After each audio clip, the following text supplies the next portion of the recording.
Awal abad ke-20, dua negara besar di Asia Timur mulai menunjukkan ambisinya, Jepang dan Rusia.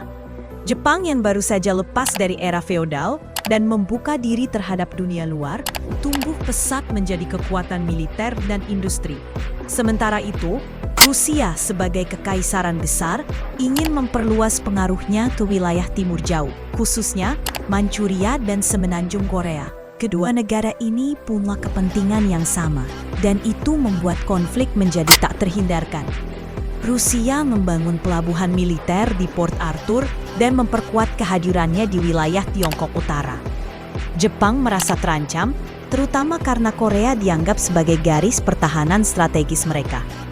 Negosiasi pernah dilakukan, tapi ketika pembicaraan buntu dan pasukan Rusia tak kunjung mundur, Jepang mengambil keputusan yang mengejutkan, yakni mereka menyerang lebih dulu. Serangan mendadak ke Port Arthur pada tahun 1904 menandai dimulainya perang skala penuh antara dua negara yang sama-sama tidak mau mundur. Dan inilah awal dari perang Rusia versus Jepang, konflik besar pertama di abad ke-20 yang akan mengubah peta politik Asia dan dunia. Tanggal 8 Februari 1904. Tanpa deklarasi resmi, Jepang meluncurkan serangan mendadak ke pangkalan militer Rusia di Port Arthur, pelabuhan strategis di ujung selatan Manchuria. Serangan itu mengejutkan Rusia dan dunia.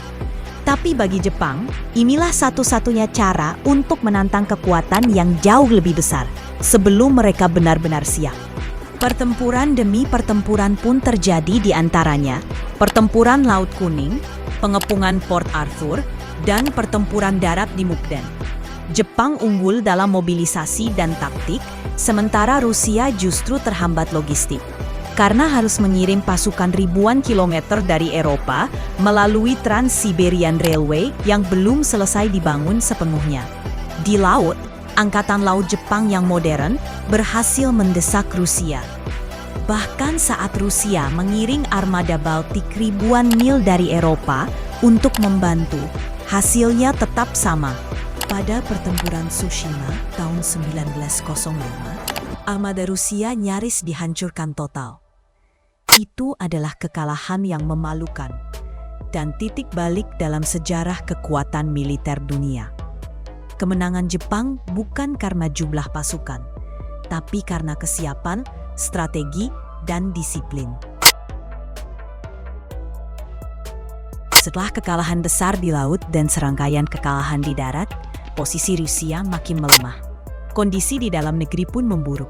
Kerusuhan mulai meletus, ekonomi terguncang, dan kepercayaan terhadap pemerintah makin lemah. Rusia tidak punya pilihan lain. Mereka harus mencari jalan damai. Sementara itu, Jepang juga mulai kelelahan. Meskipun unggul, sumber daya mereka terbatas. Perang ini mahal dan panjang pada tahun 1905.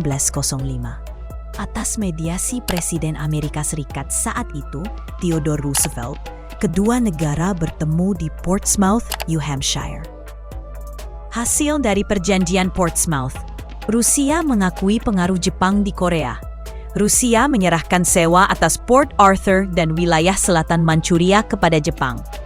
Dan Jepang mendapatkan separuh wilayah Pulau Sakhalin. Perang berakhir. Untuk pertama kalinya dalam sejarah modern, negara Asia berhasil mengalahkan kekuatan Eropa secara militer dan diplomatik. Presiden Roosevelt bahkan mendapatkan Nobel Perdamaian atas perannya dalam mediasi ini. Kemenangan Jepang di perang ini mengubah segalanya. Dunia yang selama ini percaya bahwa bangsa Eropa tak terkalahkan mulai goyah.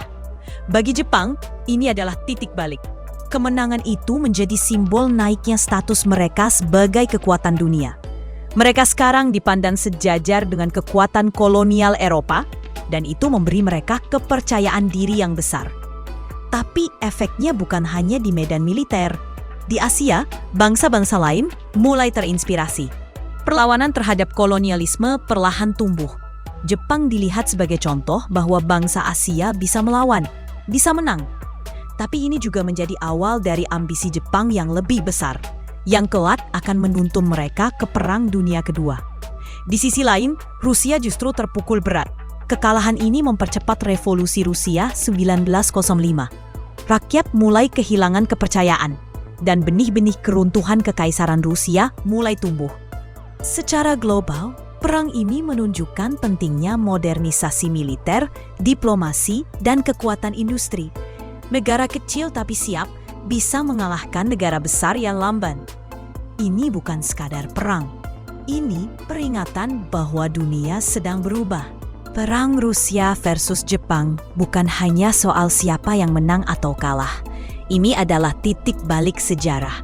Untuk pertama kalinya, bangsa Asia mampu berdiri sejajar bahkan menundukkan kekuatan Eropa dalam perang modern. Bagi Jepang, ini jadi pijakan menuju ambisi yang jauh lebih besar. Bagi Rusia, ini awal keretakan kekaisaran yang akhirnya tumbang dalam revolusi 1917. Dan bagi dunia, perang ini menunjukkan bahwa kekuatan global tidak lagi ditentukan oleh tradisi atau ukuran wilayah, melainkan oleh kesiapan, strategi, dan kecepatan beradaptasi. Sejarah kadang dimulai dari letusan meriam di pelabuhan kecil, dan dari sanalah peta kekuasaan dunia mulai digambar ulang.